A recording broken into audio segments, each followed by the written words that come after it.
In the previous episode, we heard how Alan Dorfman rose to become one of the most influential middlemen between prominent union figures and the Chicago mob through managing the Teamsters' vast pension fund.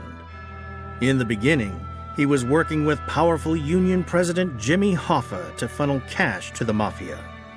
But Hoffa was sent to prison, and Dorfman was now working with mobster Joey the Clown Lombardo. The FBI were onto them, committed to bringing down the one man who was instrumental in bankrolling the million-dollar mob projects, Alan Dorfman, the mafia banker.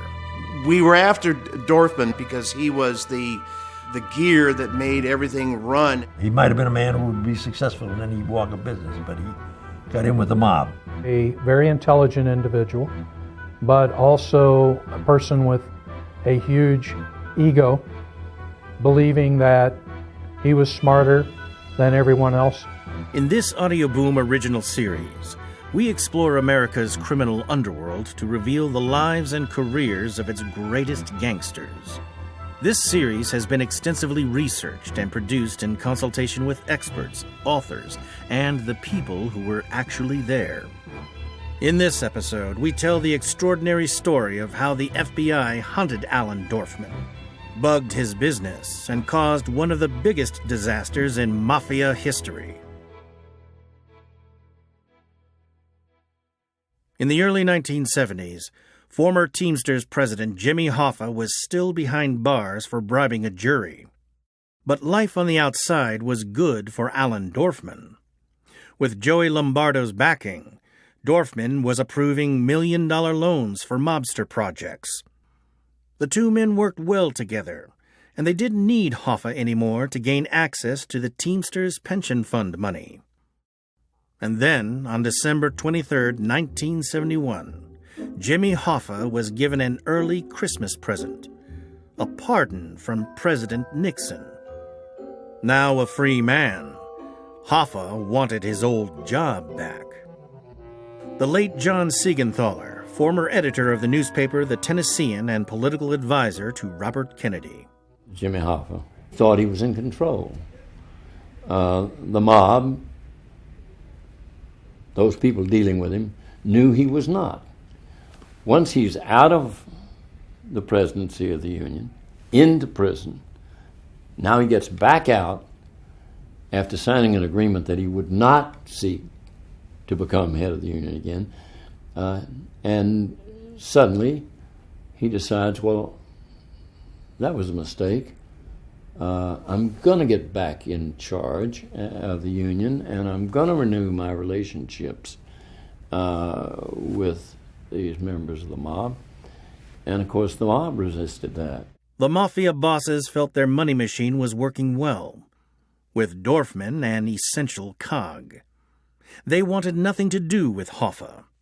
The former union leader sought revenge, speaking openly on the radio and television about exposing mob corruption and getting organized crime out of the Teamsters Union. He even threatened to stop the mafia from using the pension fund. When you compare the conviction of Hoffa to the conviction of Dorfman earlier in the 70s, I think you have to understand that when Dorfman went to jail, he did not talk about anything. He did his time. He was what is referred to as a stand-up guy.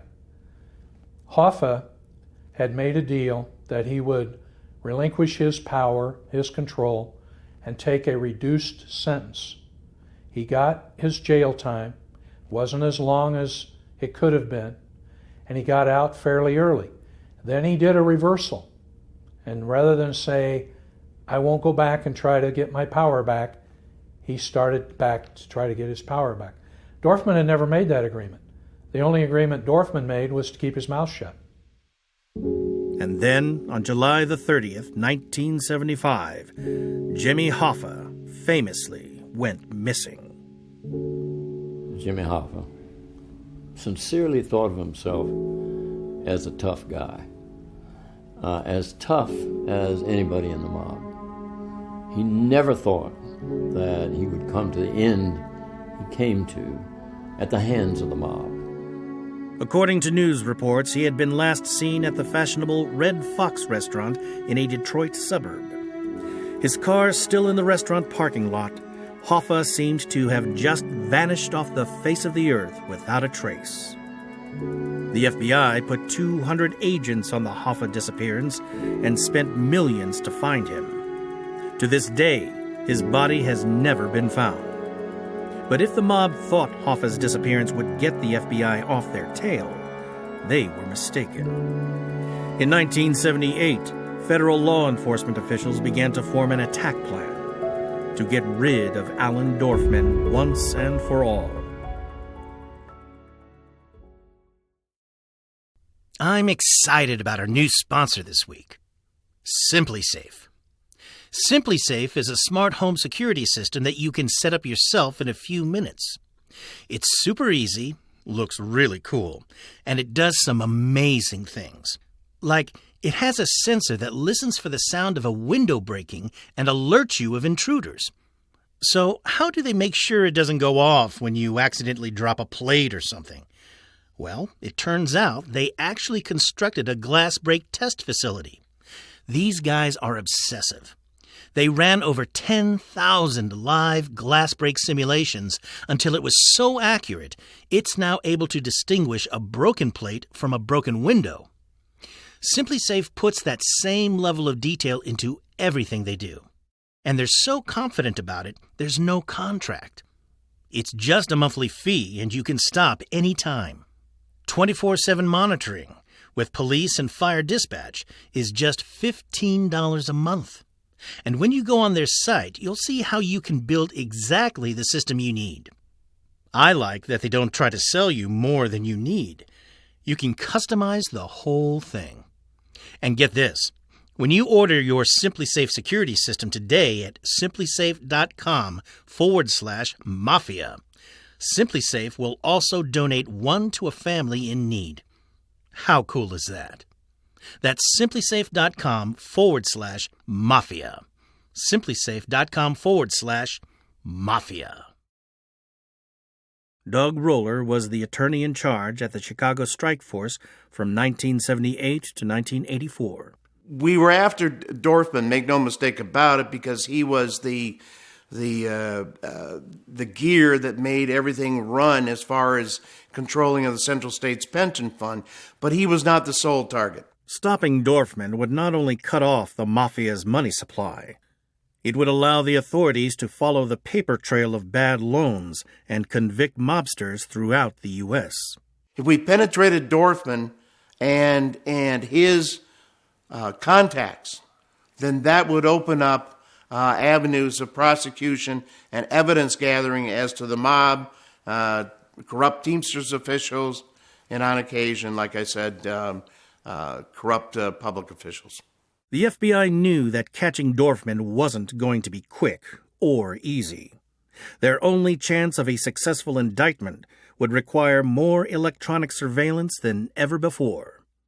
The plan was to record all of Dorfman's phone conversations with his associates in the hope that he would incriminate himself. FBI co-case agent Jim Wagner. That was a tremendous manpower drain, and it was really a fight to get the FBI at that time to agree to put that many people in the case. FBI higher-ups worried that the operation would be too expensive. Here's Doug Roller. They were concerned as to how long it would continue, which was fairly perceptive on their part because we intended to continue it as long as we could. Another obstacle was that tapping Dorfman's phone was far from straightforward. Each call came in, and any one of those that came in on a separate line could have been transferred to Alan Dorfman in his office. And therefore, we could not simply tap one line. We had to tap all lines going into that office. In order for wiretap evidence to be admissible at trial, they would need a warrant for each individual line. We were going to be forced to request the ability to tap into approximately 15 or 16 telephone lines.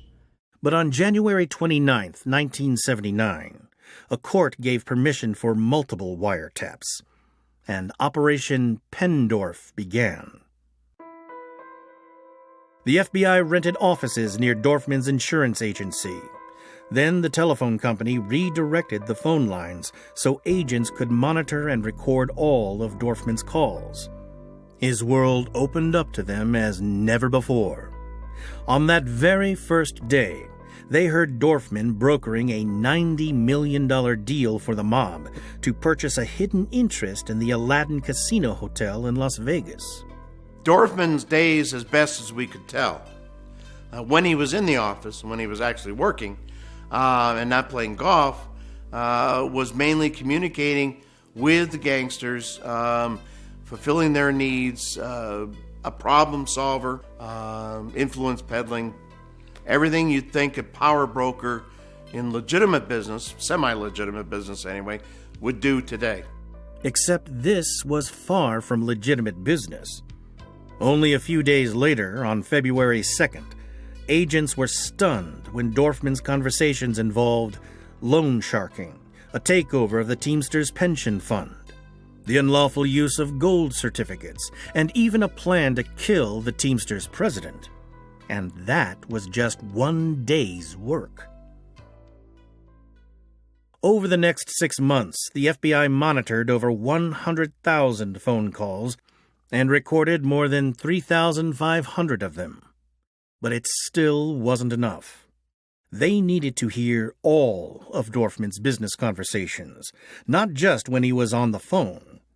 And to do that, they would have to bug his office. The information that we developed on the telephones led us to have sufficient probable cause to ask the courts for the ability to put a microphone in his office. A federal judge was persuaded to grant the warrant. All the FBI now had to do was break into Dorfman's office. We entered Dorfman's office surreptitiously late at night because we had an informant who worked for Alan Dorfman's office. We simply had my informant rent a parking place under the building, the entry which was out of sight of the guard, and we drove into the underground parking and went up into the building and went into the office. Agents planted 2 microphones. Now, rather than his businesslike telephone manner, they captured the real Alan Dorfman. The interceptions of Alan Dorfman were fairly revealing as to his personality. He was very gruff, a lot of profanities, and very arrogant, and became angered when what he wanted was not being done. He did not mince words, and most of his conversations were laced with profanity. But in his meetings with Joey the Clown Lombardo, the agents heard a very different Alan Dorfman. Crime author Thomas Repetto. He would walk around Las Vegas shouting orders like a Marine sergeant. And then when he met the mob boss, would come on the scene in Chicago, he was a meek and mild, mild businessman. Dorfman and Lombardo spent a lot of time together, and some of their conversations surprised the eavesdropping FBI agents. Our opinion of Joe Lombardo actually improved as we listened to the conversations. By that time, Joe had developed the nickname, at least in the media, of the Clown. He had developed a tendency to joke with policemen, to joke with reporters, and the term the Clown for him really we found was not appropriate. He was a very, very astute businessman himself and very knowledgeable.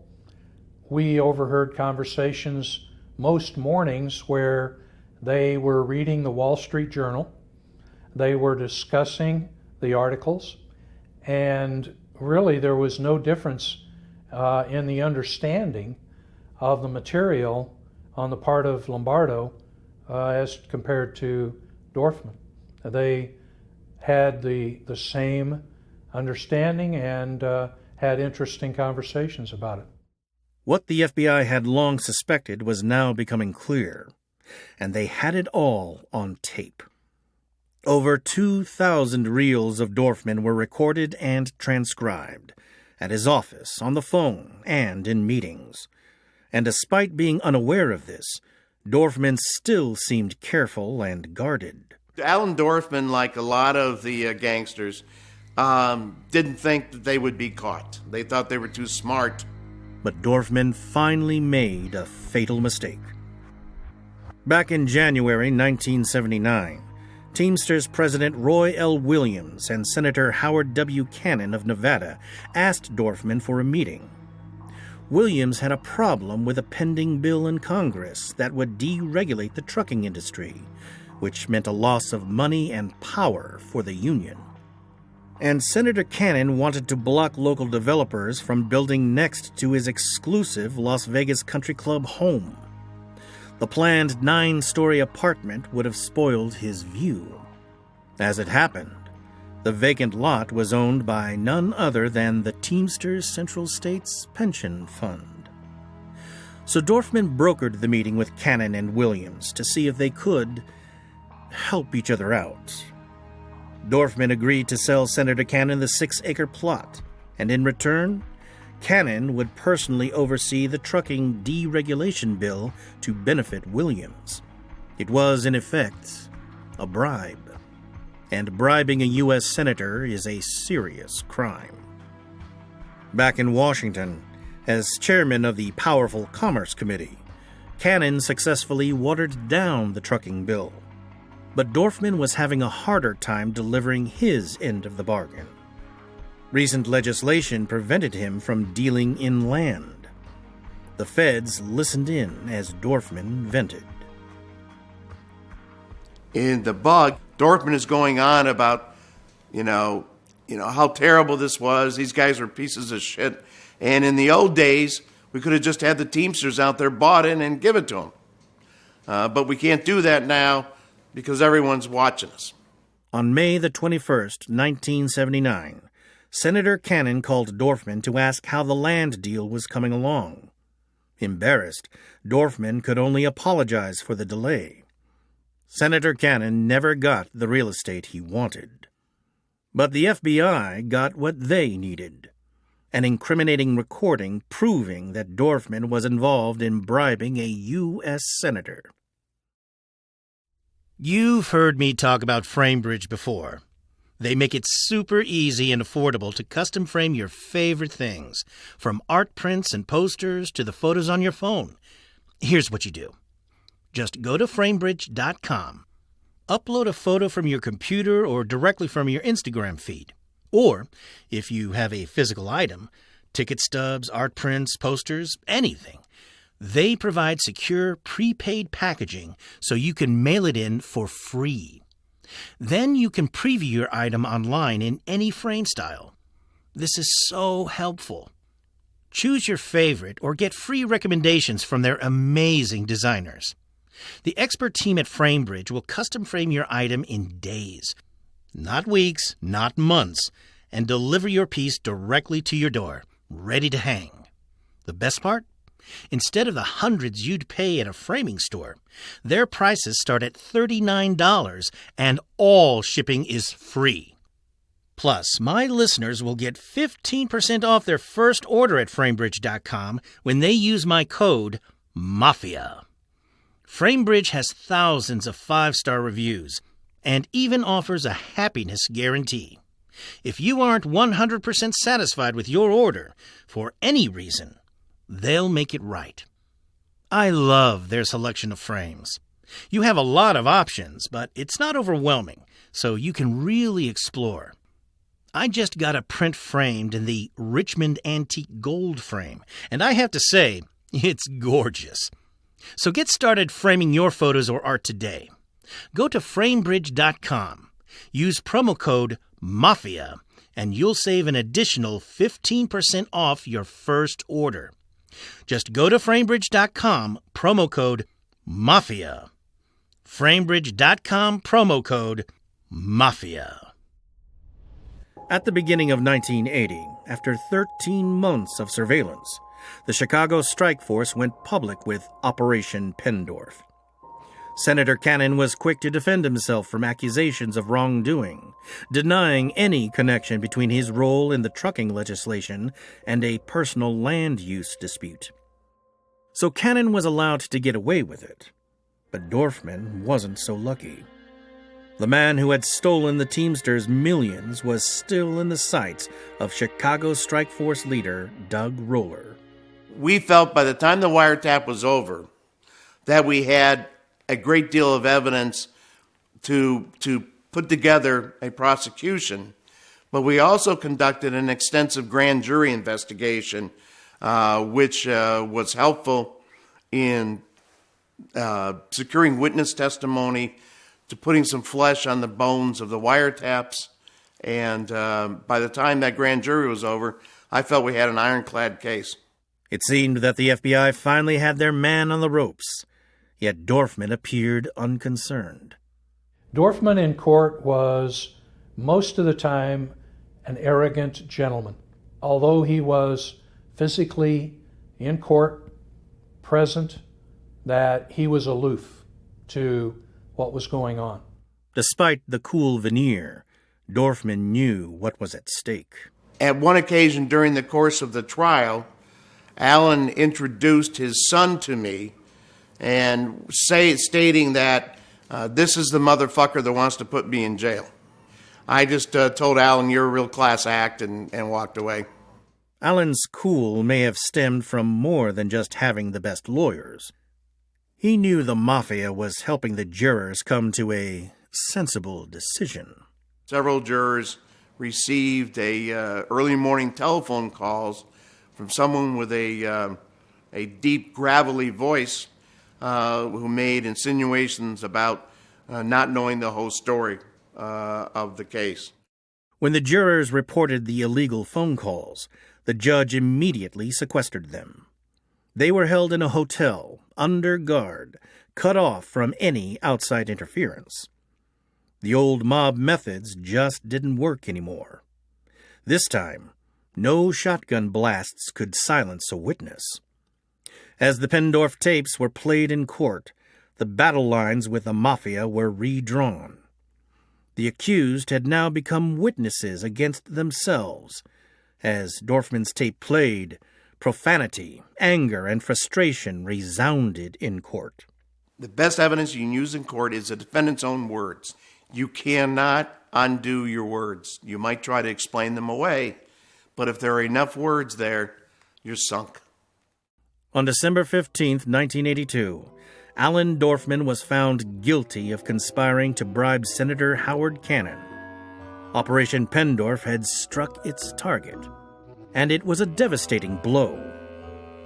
60-year-old Dorfman was facing a 55-year prison term, but sentencing was not for another 8 weeks. There was still plenty of time to cut a deal. Facing a prison term would not have been something that Dorfman would have looked forward to. With his high lifestyle, his all the accoutrements of the rich that he had would all be taken away in prison. There was now concern at the highest levels of the mafia. Was Dorfman tough enough to accept his fate, or would he negotiate with the Justice Department to reduce his sentence? And there had to be fear that in order to keep his sentence down, or to keep from even being put in prison, Alan Dorfman might want to cooperate with the federal government. If ever there was a good time for Dorfman to roll over on his mob friends, this was it. I think the number of secrets that Alan Dorfman could have told us, it just boggled the mind. And the reason being is he was such an important individual to the mob financially. He knew who was getting the skim, how it was being broken up. He knew how things operated in the Teamsters.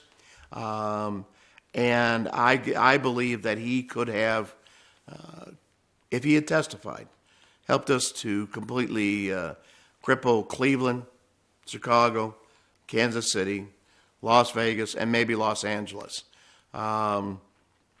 He knew everything. He got to meet all these people. They trusted him, so they talked around him. He heard things he shouldn't be hearing. He's seen things he shouldn't have been seeing. We felt he would be vulnerable to an offer to diminish his prison sentence in return for his cooperation. Never got that far because the mob was thinking the same thing. The man who for years had loyally bankrolled the mob was now a liability. On January 20th, 1983, Alan Dorfman and an old friend met for lunch at the Hyatt Hotel in Lincolnwood, northwest Chicago. In the parking lot outside the hotel, they were suddenly approached from behind by two men wearing dark masks. The moment they turned around, the masked men opened fire and shot Dorfman several times.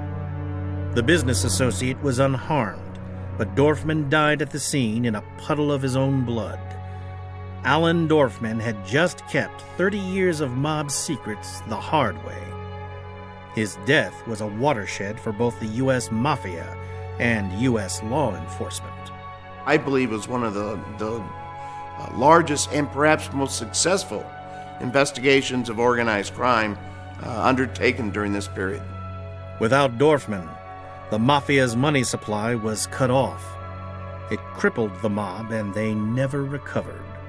I think that is his legacy. His conviction and ultimate demise, I think, signaled the end to that era. And no one replaced Alan Dorfman. No one replaced Alan Dorfman at all. And the mob's control, iron-fisted control, or the pension fund, was gone. Without Alan Dorfman, they did not have access to that bank, and it was part of the death knell of that easy money for the mob. Operation Pen Dorf had also proved the power of mass electronic surveillance and revolutionized the use of bugs and wiretaps for law enforcement. Electronic surveillance changed the playing field forever in favor of the government, and was, in my opinion, the most useful tool I had while serving with the department to go after organized crime. From then on, over and over again, electronic surveillance of mob figures and their operations would lead criminals to condemn themselves with their own words. There was nowhere to hide, no witnesses to silence. The FBI had at last found a way to break the Mafia.